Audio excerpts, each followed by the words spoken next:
We have 90 years of service for the Ironton Ferry as of 2016. Good morning and welcome to the celebration of the 90th anniversary of the vessel Charlevoix, also known affectionately as the Ironton Ferry.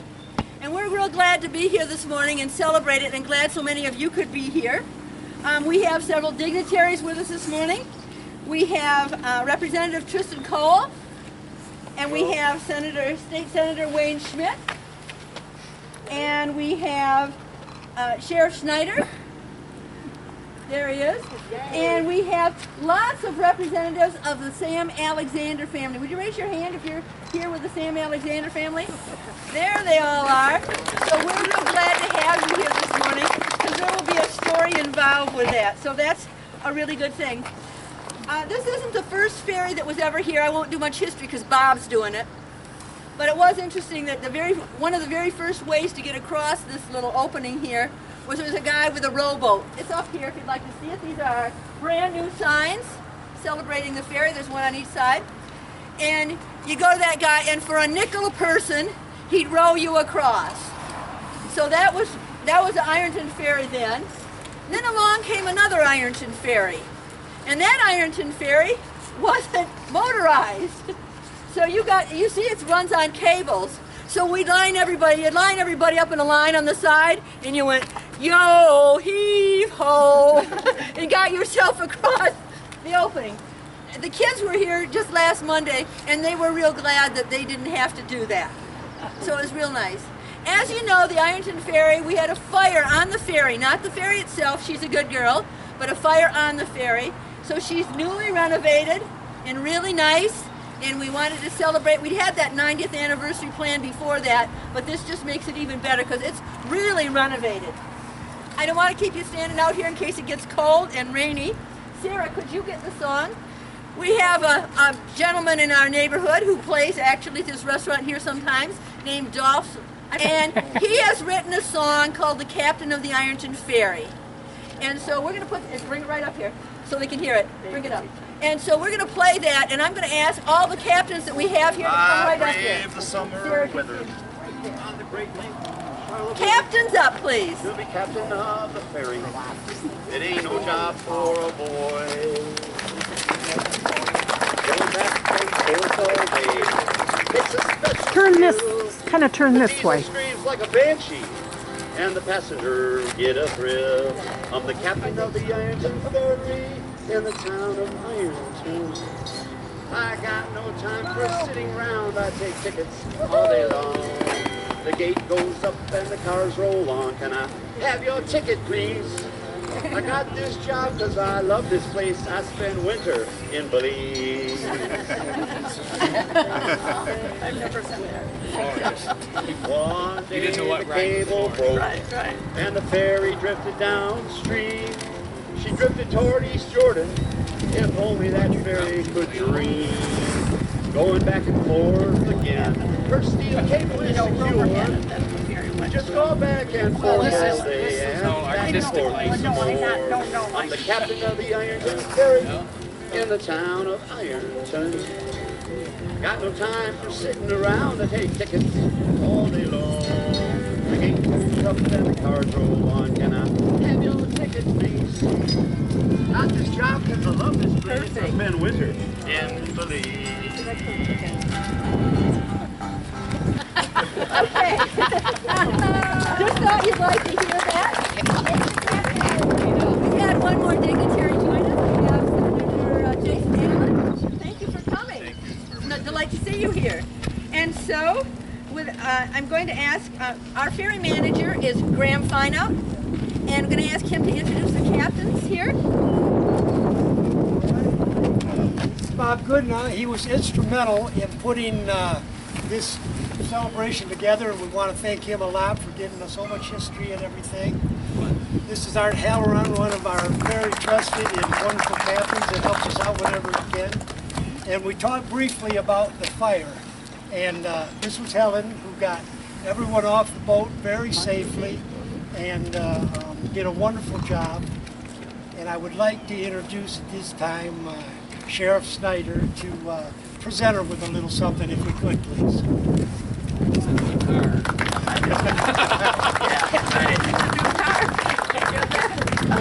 They said a new car. Bob.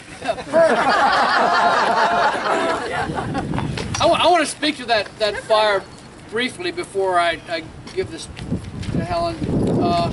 This is a bad event that could have gotten really, really worse had Helen not taken care of the situation. Now you think about it, she was by herself on the ferry, trying to drive the ferry. She's got a fire going at the same time. I don't know what was going through her head, but she probably was going, you know, like any of us would, right? And the bottom line was, Helen got the ferry docked over there. The heat was so bad that it melted the glass. It warped the deck plates. That's how hot it was on that ferry. Yet Helen was able to save those other vehicles. Had those other vehicles stayed on the ferry, those would have probably caught on fire as well. And we might not have a ferry today had that happened. And it's all because one strong woman, okay, took charge. Yay! Right? Took charge and saved the day, all right? Seriously, all right? So I'd like to present to Captain Helen Dillon with a meritorious commendation for her heroic actions during a vehicle fire on the Ironton Ferry, where she single-handedly, okay, saved the ferry, its passengers from certain injury or death. Congratulations, Helen.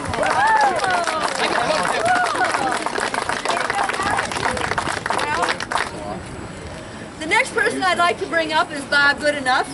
Looking great. And Bob has done extensive research on the Ironton Ferry and on the Alexander family, and I'm going to let him give the stories about that. But this ferry has some amusing stories with it, and it's actually in the Guinness? Ripley's, believe it or not. Ripley's, that's why Bob's doing this section. So I'll get out of here and let Bob talk to you. Thanks, nice.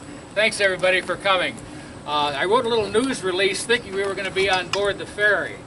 So I said we are standing on history today, like, which you're not. At the same time we're making history. The vessel Charlevoix is really a floating museum. It's more than just a floating bus to help us get across the lake. And it provides a vital service. It gives us great memories, and it pays for itself at the same time. It's a self-funding museum. Robert Bedwin was the man who was the postmaster here at the village of Pine Lake at the time, who rowed his rowboat across, and for a nickel a person would take people back and forth. Before that, there were stories of the Native Americans who lived here could be hired by canoe to get you across, or build a raft to take your livestock or wagons across a couple times. So there was a need here for a long time.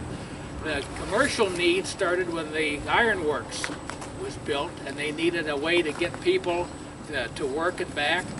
And so they built Mr. Sheldon built in 1880, built himself the first ferry, a scow, no engine, and that was the one they pulled on a bare rope across, a single rope, guided them and pulled them across.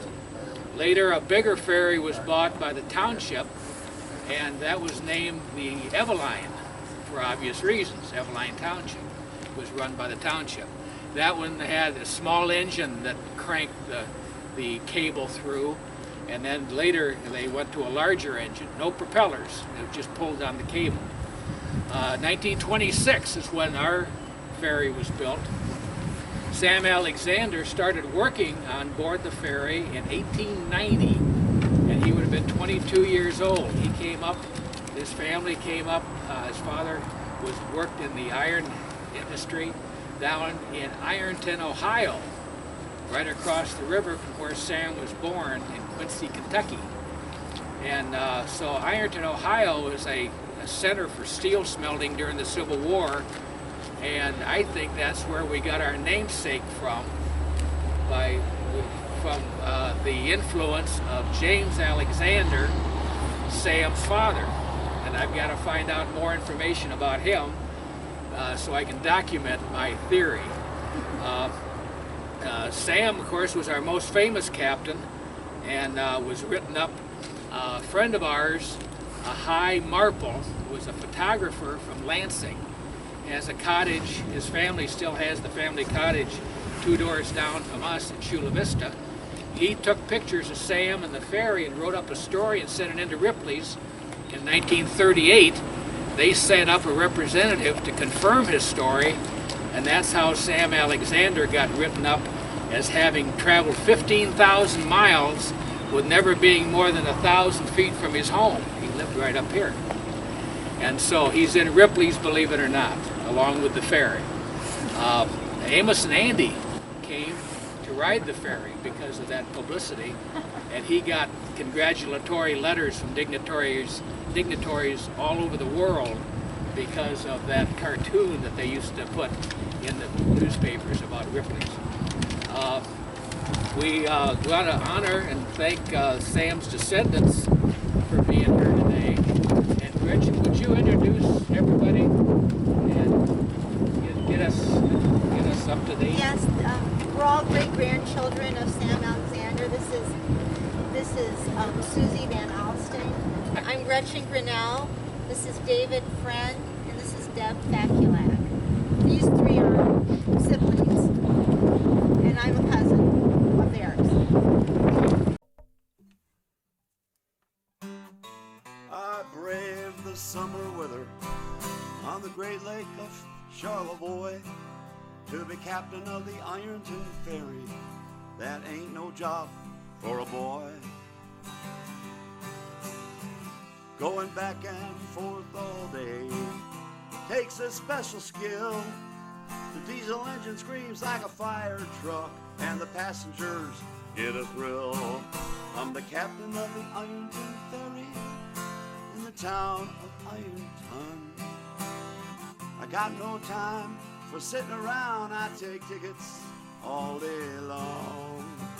The gate goes up and the cars roll on. Can I have your ticket, please? I got this job 'cause I love this land. I spend winter in Belize. One day that cable broke and the ferry drifted downstream. She drifted toward East Jordan, if only ferries could dream.